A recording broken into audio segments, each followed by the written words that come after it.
The surgical procedure for removal of lower impacted third molar.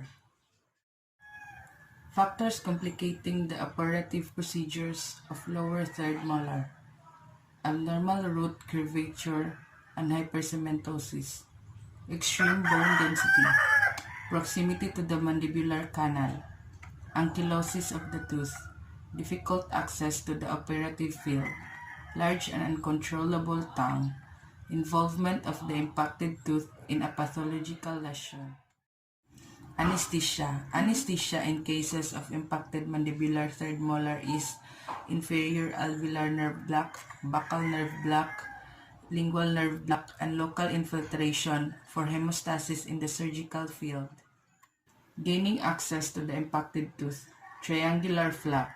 The incision for this type of flap begins at the anterior border of the ramus and extends as far as the distal aspect of the second molar, while the vertical releasing incision is made obliquely downwards and forward, ending in the vestibular fold. In certain cases, for example, when impaction is deep, the incision may continue along the cervical line of the last tooth, while the vertical incision begins at the distal aspect of the first molar. Removal of bud of impacted mandibular third molar. After the flap is reflected, the bone covering the tooth is removed using a round burr until the entire crown is exposed. A sufficient bone must be removed from the buccal and distal aspects of the crown of the tooth. After exposing the impacted tooth sufficiently, the straight elevator is placed in the mesial region and the tooth is elevated with a rotational movement distally. Preparation of the wound for closure. Gently irrigate the wound with normal saline to remove residual tooth and bone debris. The residual tooth follicle is removed by the use of two small curved artery forceps and bone curette.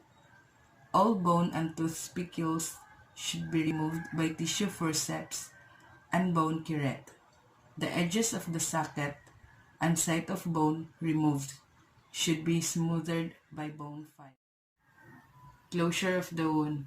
The first suture is placed at the corner of the flap to ensure correct repositioning of the flap, while the rest are placed along the posterior and vertical incisions. Post-operative care. Pressure packs is applied over the wound to control bleeding. Cold application used for the first 6 hours post-operatively to reduce bleeding tendency and post-operative swelling. Hot saline or antiseptic mouthwash after the first 24 hours. Analgesics are used to control pain. Antibiotics therapy, completely closed wounds, sutures removed after 8 days. Extraction of impacted third molar in horizontal position, making a horizontal incision. The bone covering the tooth is removed using a round burr until the crown is entirely exposed. A groove is then created vertically using a fissure burr at the cervical line of the tooth to separate the crown from the root. The groove created by the burr should not be deep to avoid injury of inferior alveolar nerve. The straight elevator is placed in the groove to separate the crown from the root with a rotational movement. The crown is removed separately using the straight elevator and the root is then easily removed using a straight or angled elevator. After smoothing the bone, the area is irrigated with saline solution and sutures are placed. The first suture is placed at the distal aspect of the molar and the rest are placed at the interdental papillae and the posterior end of the incision. If the tooth has two roots, sectioning and removal of the crown, then separate the roots. First, the distal root is removed, then the mesial root. Extraction of third molar with mesioangular impaction.